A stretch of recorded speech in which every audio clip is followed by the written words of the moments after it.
Hello and welcome to another episode of What Can Be Done With. This time featuring Urgot and Ahri. So here's the deal. This episode was going to be covering Urgot. However, the old Urgot was really bland. I could barely make up separate builds for each role.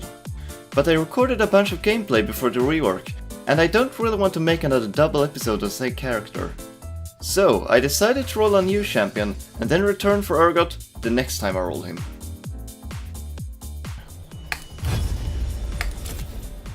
And we get Ahri. Nice. This will definitely be a bit more interesting. Still, I want to do something for Urgot, so here's a quick rundown of what can be done with him. You can go top and win by being a ranged bruiser. Go jungle and lose because your mid is tilting. Go mid and lose because they were better. Go EDC and win by getting carried. And go support, do a pretty decent job, but then lose because your tilty can only get you so far.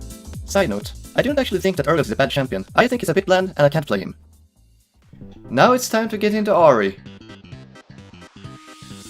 At first I couldn't decide what to do with Ahri. I had too many ideas that I wanted to try. So the first game I ended up just buying a bit of everything. I then decided that I would just go the classic tank build for top lane. Once you get some tanky stats, and I realized, you have quite a lot of utility to disrupt the enemy with.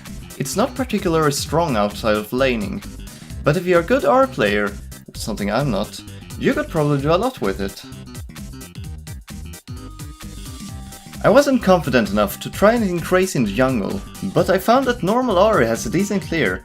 She can kite the camps well and her passive lets her sustain quite a lot, especially against the raptors. Her ganks are the same as a roaming mid lane Ahri. Actually, it's really just the same as classic Ahri, only you don't have a lane.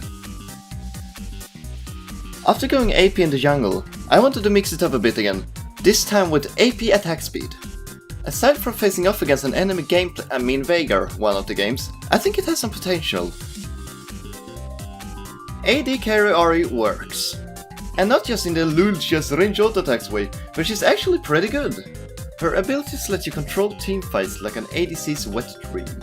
The combination of her Q and ult gives her incredible mobility, letting her reposition pretty much indefinitely. Her E renders your prey harmless for 2 whole seconds, giving you more than enough time to kill them off, all while keeping out of harm's way. Xayah can get lost. The OG Vestayan is back in town. Once again, we have a champion that has no trouble shifting into the support role. Ahri can easily rake in the cash from spell thieves, using a Q and decent auto attack range in lane. And once you complete the gold quest, you have yet another movement speed buff for your abilities. Rush I realize and you have a CC machine breaking the 3rd sound barrier, all while her re basically serves your ADC kills upon kills on a silver platter.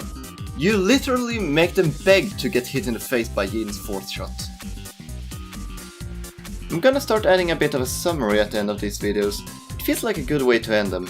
So, Ahri. What could be done with her? Well, she can be played to decent success in most roles, but I do have to say that both of the bot lane roles surprised me with how well Ahri could adapt to them, and I definitely recommend you try playing her in them if you like her. Ahri is a really flexible champion, and I'm sure there's a ton of different builds and playstyles that I didn't touch upon, but for now I will leave it at that. Now, on to the next one. Neither the flames nor the depths could claim me.